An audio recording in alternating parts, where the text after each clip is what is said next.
Someone called the VA. We got a stray one. The construction foreman's yell cut through the clamor as Sergeant Rachel Evans hobbled past the job zone. Her prosthetic leg visible beneath her faded jeans, cruel laughter rang out from every hard hat, probably milking it for government cash. Another voice shouted, "Hey lady, you take the wrong exit to the welfare office." Rachel's hand clenched around her marine cap jaw, locked in quiet defiance. 15 minutes later, blacked-out SUVs screeched to a halt, blocking the entrance. Navy SEALs stepped out their faces. Stormy, who were they here for? And why did every construction worker suddenly go white-type respect? If you believe honor isn't defined by scars or gender, the Houston sun scorched the construction site where dozens of workers in neon vests pounded, drilled, and hollered over the thunder of machinery. Red dust drifted through the air as another towering apartment building rose in the growing suburbs. The walkway next to the site buzzed with activity office staff, grabbing lunch, moms pushing strollers, seniors searching for shade beneath scattered awnings. Sergeant Rachel Evans, 33 years old, former Marine, made this walk every Tuesday, headed to the VA clinic, her dark brown hair tied in a no-nonsense ponytail. Her face worn by sun and service beneath faded jeans, her prosthetic left leg made of carbon fiber and titanium. From the knee down moved with a slight, mechanical rhythm that made her stand out. She carried a heavy medical supply bag and gripped her weathered marine cap, the one keepsake from her service she could never box away. As Rachel hobbled past the chain-link fence surrounding the job site, the jeers started. "Yo, check out Cyborg," girl shouted, a young laborer pointing straight at her prosthetic. The site boss, a burly man with a belly and a permanent scowl, saw a moment to entertain. His voice roared across the site. "Someone call the VA. We got a stray one." Every worker in earshot turned.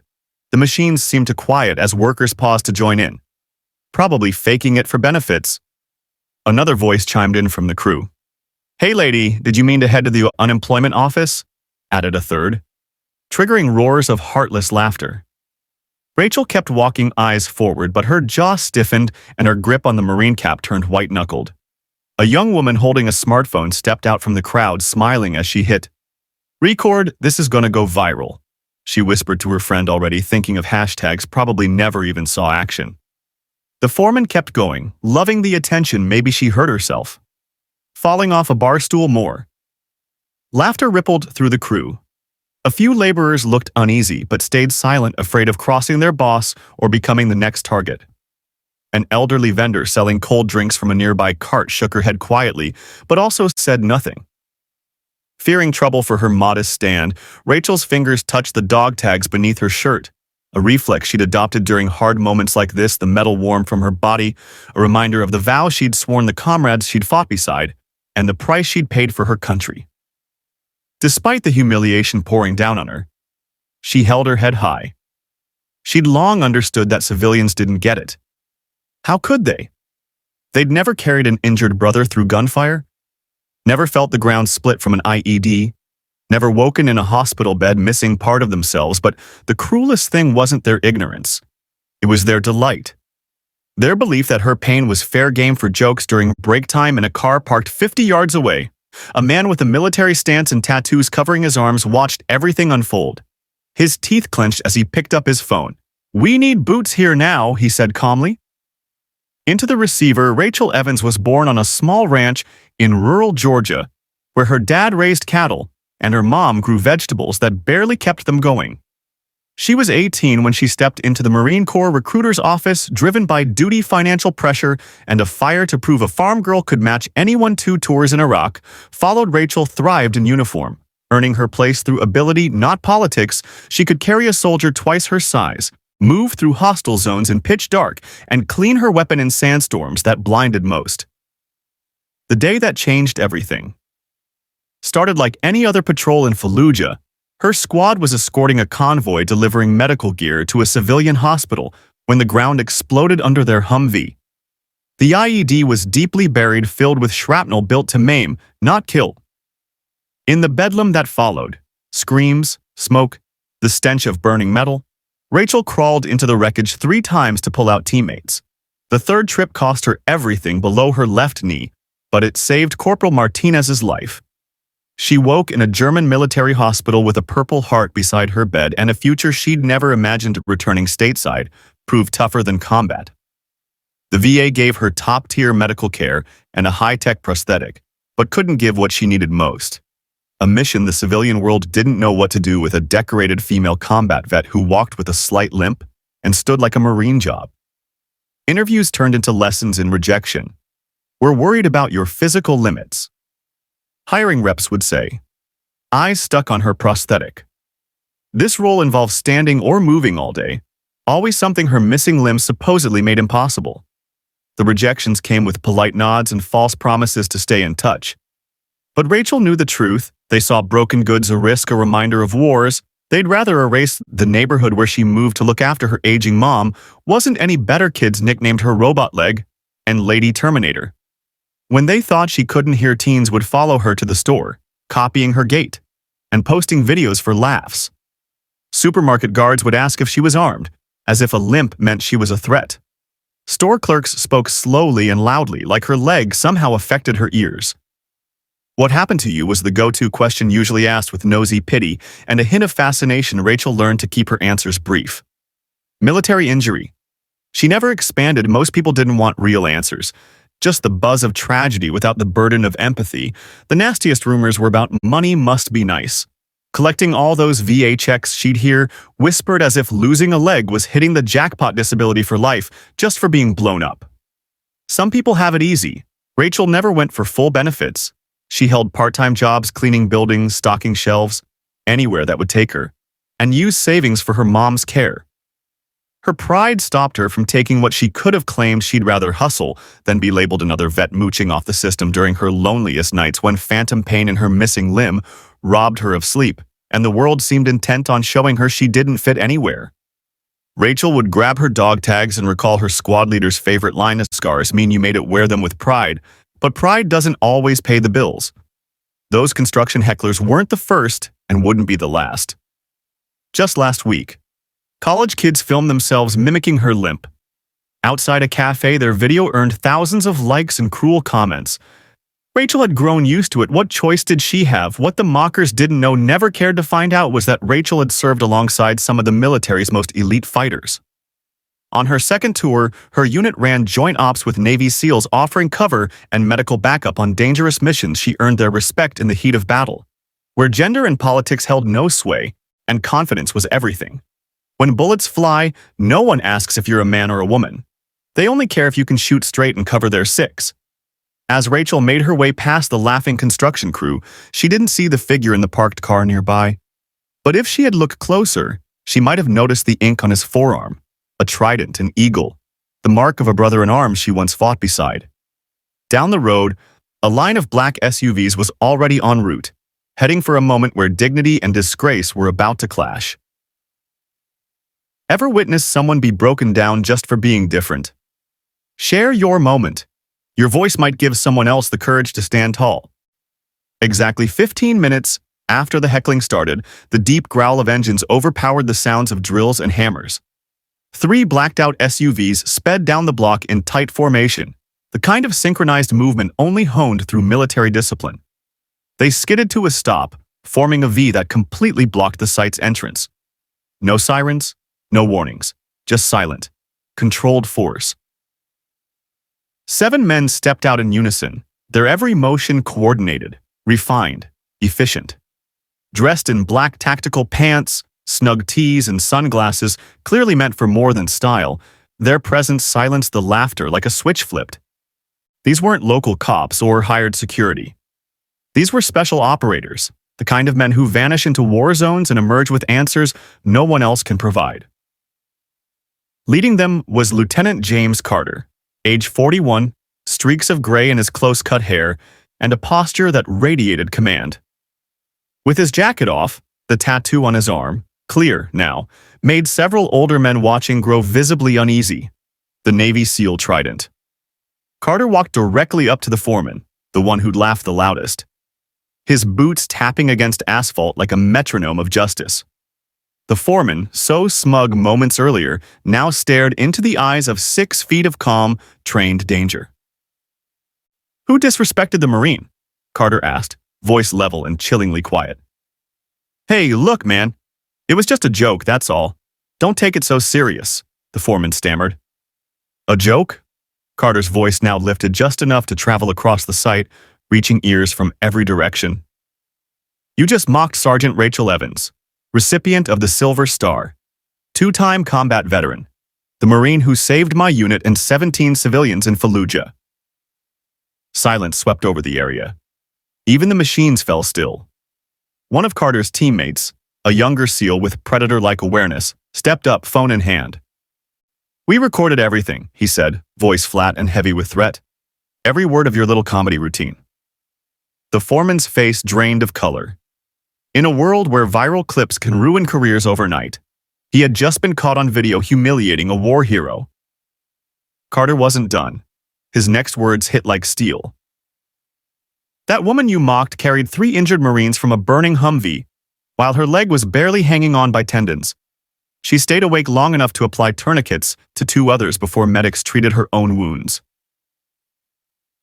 A woman in the crowd began to weep softly. The teen girl who had been filming for clout put away her phone, visibly ashamed. "She never asked for praise," Carter continued. "Never sought special favors. Never used her uniform for personal glory. She simply did her job and came back home, battered, so people like you could pour concrete in peace." Rachel stood motionless on the sidewalk, stunned by the unfolding scene. These were her brothers, warriors she'd bled with, and now they were here, for her. Carter turned toward her, eyes softening from iron to honor. "Ma'am," he said, snapping to rigid attention. His team mirrored him instantly, executing a flawless salute. Not the lazy kind civilians do, but the real thing, meant only for legends. Rachel's hand trembled as she responded, instinct overriding shock. "You saved my men," Carter said, his voice now strong enough to echo beyond the crowd. "When we were pinned under insurgent fire, you ran 200 meters across open terrain, gave us cover while we evacuated civilians, took shrapnel meant for my squad." He pulled a coin from his vest, shining under the Texas sun. The Navy SEAL Brotherhood coin, only awarded to those who earn the respect of the elite. "You've always been one of us," he said, placing it into her shaking palm. The mood had changed. Construction workers, office clerks, shoppers, all watching now with awe. Where there was ridicule, now there was reverence. The foreman stepped up, face flushed. I'm sorry, Sergeant Evans, I was wrong. I didn't realize." "You shouldn't have had to know," one of the SEALs replied. A towering figure with battle scars. Respect isn't earned by reading someone's resume. It's basic decency. One by one, the workers followed. Removing hats, stepping forward. "Thank you for serving," one muttered. "I'm sorry," another added quietly. An older worker, his voice shaky, faced Rachel directly. "My son's overseas right now. I should have known better. I should have defended you." Carter wasn't finished. He addressed the entire crowd. "This is what a real hero looks like," he said. "Not someone in a movie.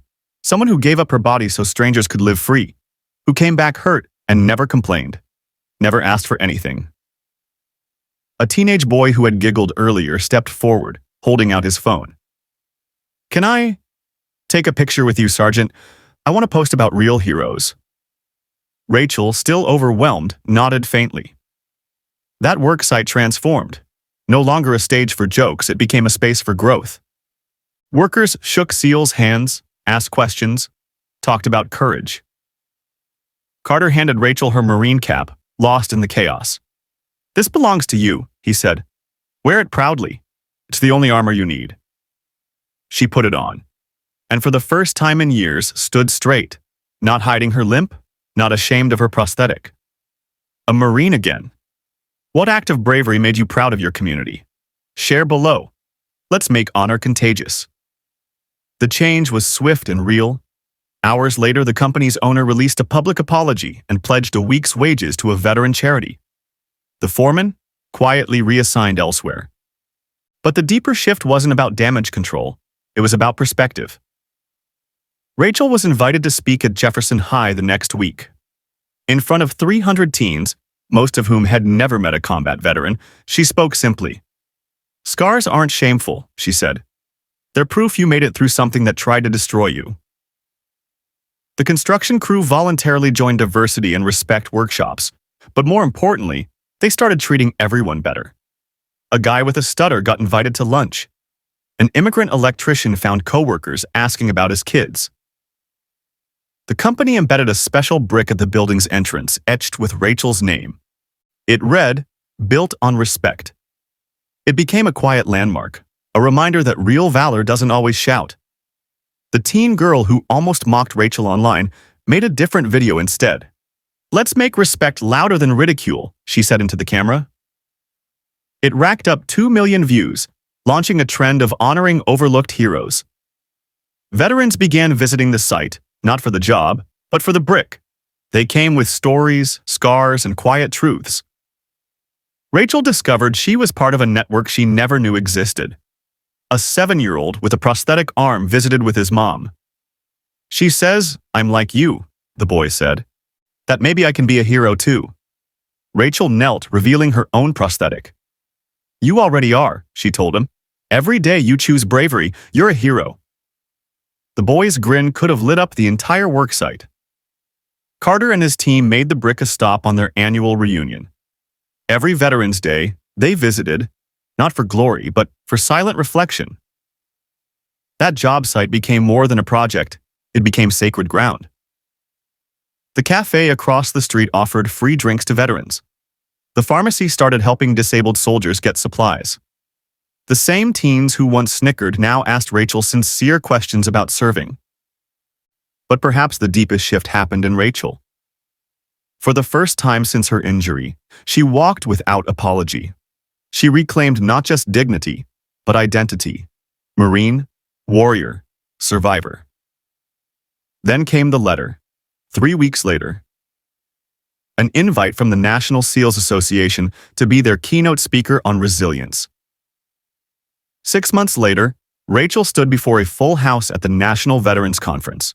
Her dress blues pristine, her prosthetic shining beneath.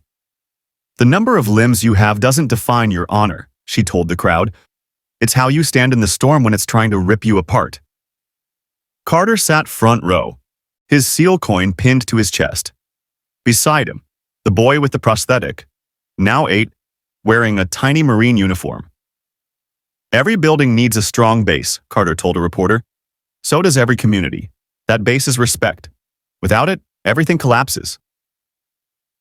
The Houston job site evolved into more than steel beams and poured slabs. The honor brick became a destination, a place where everyday courage was seen and remembered. Teachers, nurses, single parents, firefighters, all came to pay quiet tribute. Local schools arranged field trips. Kids learned that heroes don't always wear capes. Sometimes they wear metal limbs, sometimes they carry invisible pain.